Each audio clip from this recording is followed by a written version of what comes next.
Assalamu alaikum wa rahmatullahi wa barakatuh. My brothers, my sisters, I'm going to continue from where I left off. We were saying the days are not all the same in terms of virtue in the eyes of Allah, nor are the nights. The months are not the same. So if you were to be asked which is the most sacred of all months, the answer is Ramadan.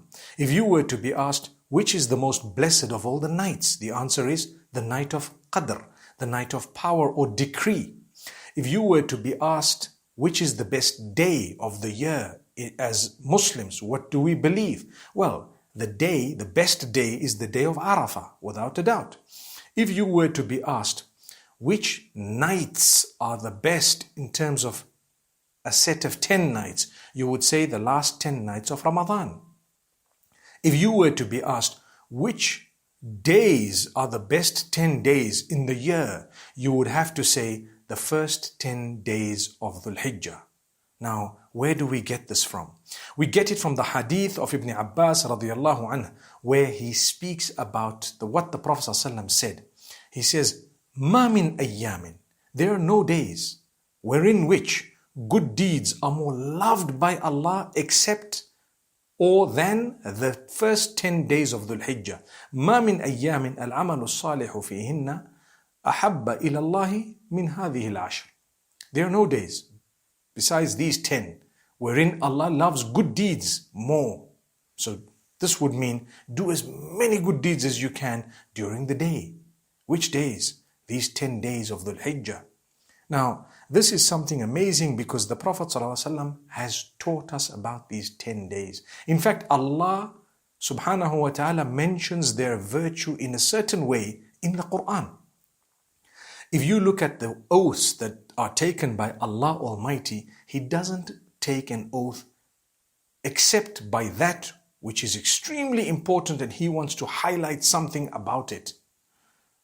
And only Allah is allowed to take an oath with those things. As for us, we're not allowed to take an oath except by Allah. "Man kana halifan falyahlif billah." Whoever is going to take an oath should only take an oath by Allah. It is prohibited to take an oath by your mother, your son, your father, whoever else it may be. Haram. You should not do that. You know, some people take an oath on their father or their son or child, etc. That's not allowed. The Prophet ﷺ says, "La tahlifu bi abaikum." Don't take an oath on your fathers. If you're going to take an oath, take it on Allah, with the name of Allah, no one else's name.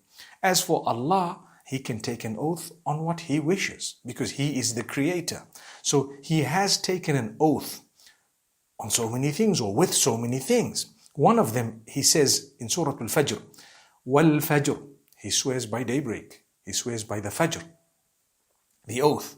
He takes an oath and He says, "Walayalin ashr." He swears by the 10 days. 10 days of what?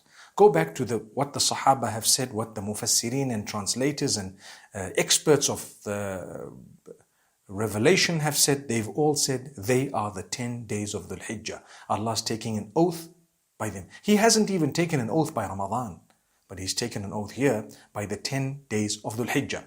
So this goes to show that there are no days wherein which Allah loves good deeds more than these 10 days of Dhul Hijjah. Don't confuse Ramadan. I told you earlier, Ramadan, the nights are powerful.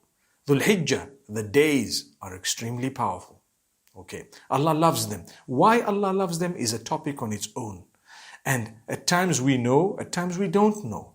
But Allah wants you to engage in worship. It's a season.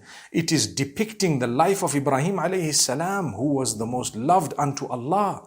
So remember that Allah wants you to do things that He did in order to understand the lesson from it and to gain piety and closeness to Allah as a result.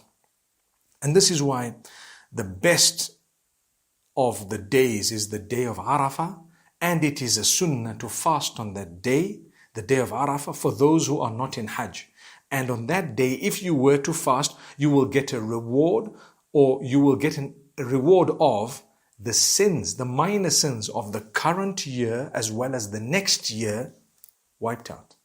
Minor sins wiped out of the current year and the coming year. So that's 2 years of sins wiped out. By doing what? By fasting on the day of Arafah for a person who's not in Hajj. If you're in Hajj, it's not a sunnah. You shouldn't fast on the day of Arafah. But if you're not in Hajj, you should try that. The 9th of Dhul Hijjah, wherever you are, the 9th of Dhul Hijjah is the day of Arafah.